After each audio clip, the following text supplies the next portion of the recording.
बहुजन मुक्ति पार्टी के राष्ट्रीय अध्यक्ष के तौर पर मैं मतदाताओं से अपील करना चाहता हूं कि 2014 के लोकसभा चुनाव में अलग अलग पार्टियां आपके पास आएगी और जिन पार्टियों ने आपको अभी तक गुमराह किया और सत्यानाश किया, उन पार्टियों में सबसे ज्यादा सत्यानाश करने का काम कांग्रेस ने किया है।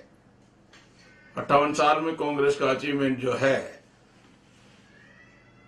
47 में 18 करोड़ बिलो पॉवर्टी लाइन के नीचे थे, 18 का 17 नहीं हुआ, 83 करोड़ हो गया। अर्जुन सेन गुप्ता कमेटी का रिपोर्ट है। 47 में भुखमरी से कोई मरता नहीं था, अभी 29 करोड़ लोग भुखमरी से मरते हैं। यहां तक पहुंचा दिया कांग्रेस ने। फूड सिक्योरिटी एक्ट बनाकर ये साबित कर दिया कि हमने पहुंचाया। 47 में हजारों और लाखों में भ्रष्टाचार होता है, अभी अरबों खरबों में हो रहा है। कॉमनवेल्थ 1,76,000 करोड़, कोयला घोटाला 1,86,000 करोड़, भ्रष्टाचार में इतनी बढ़ोतरी हो गई। 47 में 1 करोड़ झोपड़पट्टी में रहने वाले थे, अभी 12 करोड़ झोपड़पट्टी में रह रहे हैं। 47 में कोई बेरोजगार नहीं था, अभी 7 करोड़ बेरोजगार हो रहा है, घूम रहे हैं। 47 में 33% मुसलमान प्रशासन में थे, अभी 1.5% हो गए। 47 में किसी के ऊपर रेप नहीं होता था, अभी गैंग रेप हो रहा है। फिर भी राहुल गांधी आपके बीच में आकर कह सकता है कि हमें अवसर दो, हम आपका विकास करेंगे। जवाहरलाल नेहरू, इंदिरा गांधी ने इतना सत्यानाश किया, इससे संतुष्टि अभी तक शायद इनको मिल नहीं रही है कांग्रेस के लोगों को, और सत्यानाश करना बाकी है। जो कांग्रेस की पॉलिसी है वही बीजेपी की पॉलिसी है। ओबीसी के लोगों को 1992 में अधिकार मिला, जबकि SC/ST को 50 में मिल गया। 92 में ओबीसी को अधिकार दिलाने से पहले उन्होंने निजीकरण का लागू कर दिया, 91 से लागू कर दिया। 91 से प्राइवेटाइजेशन लागू कर दिया,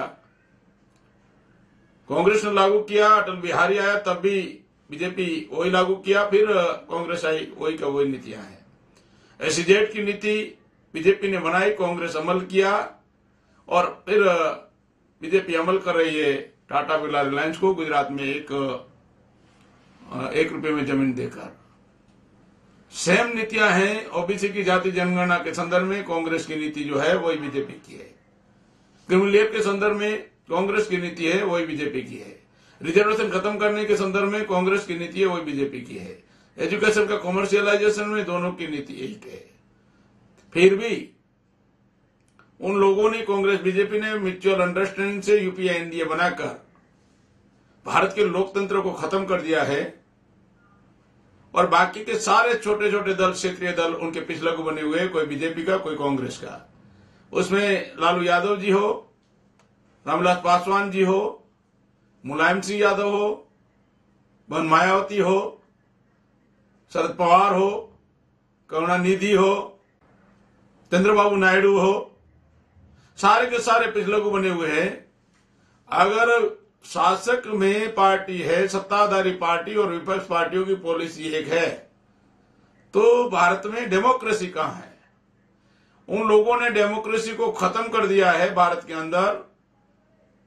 वो दोनों पार्टियां अगर लायक होती, राज करने लायक होती, तो दुनिया में भारत इन नंबरों में नंबर 1 पर नहीं आता। गरीबी रेखा में भारत 1 नंबर पर है, भुखमरी में भारत 1 नंबर पर है, अनपढ़ भारत में ही दुनिया में सबसे ज्यादा है, भ्रष्टाचार में भारत 1 नंबर पर आ गया, किसानों की आत्महत्या साल भर में 12 लाख होती है, उसमें नंबर 1 पर आ गया, साल भर में 4 करोड़ 20 लाख बच्चे मां के पेट में मर जाते हैं, 9 करोड़ बच्चे 5 साल की उम्र में ही मारे जाते हैं। जो लोग, इन पार्टियों ने कहा SC/ST, ओबीसी और मुसलमानों में मेरिट नहीं है, अर्थात ये लोग कैपेबल नहीं है, अर्थात लायक नहीं है, अर्थात नालायक है। हमें नालायक कहने वाले लोग जो पार्टी के लोग हैं, क्या ये इनकी लायकी है? इतना सत्यानाश भारत का कर दिया। अंग्रेजों ने 200 साल में 1 लाख करोड़ की लूट की थी, और बीजेपी कांग्रेस ने 65 साल में 400 लाख करोड़ रुपए की लूट की। 400 लाख करोड़ मतलब अंग्रेजों से 450 गुना बदमाश लोग हैं। साथियों, लोकतंत्र को उन्होंने खत्म कर दिया। अगर लोकतंत्र को आपको बचाना है, आने वाली पीढ़ियों को बचाना है, और आदिवासियों को अपने बच्चों को सुरक्षित करना है जिसको नक्सलाइट के नाम पर मारा जाता है, मुसलमानों को अपने बच्चों को सुरक्षित करना है जिसको आतंकवाद के नाम पर मारा जाता है या जबरन अंदर डाला जाता है। फिर भी कांग्रेस डर बताएगी मुसलमानों को कि हमको वोट नहीं दोगे तो मोदी आ जाएगा। होम मिनिस्टर शंकरराव चौहान था, उसने बाबरी मस्जिद को गिरवाया। उसके संदर्भ में कांग्रेस ने बाद में उसके बेटे अशोक चौहान को मुख्यमंत्री बनाकर उसके बाप ने जो किया उसको तोहफे में मुख्यमंत्री बनाया गया। साथियों, दोनों पार्टियां SC ST OBC मुसलमानों को बेवकूफ बनाकर वोट लेती है, डर की वजह से वोट लेती है। 2009 में सत्तर कमीशन लागू करेंगे बोला था, अब वो सत्तर कमीशन लागू नहीं किया। मोदी का डर बताकर कांग्रेस वोट लेना चाहती है। ये जो कांग्रेस का नाजायज तरीका है मुसलमानों से वोट लेने का, मुसलमानों को उससे सतर्क रहना चाहिए। SC ST OBC और मुसलमानों को सतर्क रहना चाहिए ताकि इस देश में 2014 के लोकसभा चुनाव में आपका कोई मिसयूज ना करे। जाति जनगणना के संदर्भ में भी OBC के लोगों को ध्यान रखना चाहिए। हिजड़ों की गिनती होती है लेकिन पिछड़ों की गिनती नहीं होती। केवल इस्तेमाल करने के लिए OBC लोगों को नरेंद्र मोदी की हवा बता रहे। अगर नरेंद्र मोदी की लहर होती तो कम से कम फिल्मी एक्टर 35 लोगों को टिकट नहीं देते जिसका कोई सामाजिक कंट्रीब्यूशन नहीं है। कांग्रेस भी उन लोगों को टिकट दिया। फॉर एग्जाम्पल जया बहादुरी राज्यसभा में, फॉर एग्जाम्पल रेखा राज्यसभा में, हेमा मालिनी बीजेपी से टिकट, परेश रावल बीजेपी से टिकट, फिर स्मृति ईरानी बीजेपी से टिकट, विनोद खन्ना बीजेपी से टिकट, शत्रुघ्न सिन्हा बीजेपी से टिकट। वही नकल केजरीवाल भी कर रहा है। उन दोनों से जो असंतुष्ट लोग हैं, केजरीवाल को उन लोगों ने आगे किया। केजरीवाल भ्रष्टाचार मिटाने की बात करता है, जबकि 2005 में केजरीवाल ने फोर्ड अमेरिका कंपनी से $1,72,000 अमेरिकन डॉलर लिया और 2008 में केजरीवाल ने $1,98,000 अमेरिका फोर्ड कंपनी से लिया। विदेश के पैसे से केजरीवाल भारत में भ्रष्टाचार मिटाना चाहता है। कितना ईमानदार आदमी है।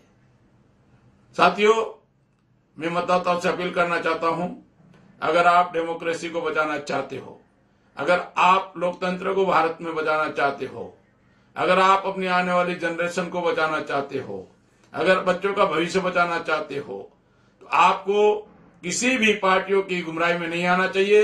हो सकता है पार्टियों ने अरबों खरबों का भ्रष्टाचार किया है, वो चुनाव में इस्तेमाल करेगी वोट खरीदने के लिए, और वोट खरीद कर दोबारा आपको मजबूती से गुलाम बनाएंगी। तो आपके वोट खरीदे जाएंगे, आपको गुमराह किया जाएगा, आपको ग्लैमर का उपयोग किया जाएगा, फिल्मी एक्टरों के माध्यम से कई तरह से आपको बेवकूफ बनाया जाएगा। आपको सतर्क रहकर भारत को बचाने के लिए, भारत के लोकतंत्र को बचाने के लिए, भारत के संविधान को बचाने के लिए, अपने आने वाली जनरेशन को बचाने के लिए, आपको बाइपोलर सिस्टम को तोड़ने के लिए, यूपीए एनडीए के सिस्टम को तोड़ने के लिए बहुजन मुक्ति पार्टी को वोट करना होगा। आपको करना चाहिए। इस आशा और उम्मीद के साथ मैं आपसे अपील करना चाहता हूं, भारी मात्रा में वोटिंग होना चाहिए और बहुजन मुक्ति पार्टी को बैलेंसिंग पावर में लाना चाहिए ताकि बाइपोलर सिस्टम को तोड़ा जाए। ये पार्टी 419 जगह से चुनाव लड़ रही है और 50 सीटें फाइट कर रही है नंबर 1 पर। आप लोग उसमें साथ सहयोग करोगे, ये आपसे अपील है, और आप अपने वोट का सही इस्तेमाल करोगे, इतनी अपील मैं मतदाताओं से करना चाहता हूं।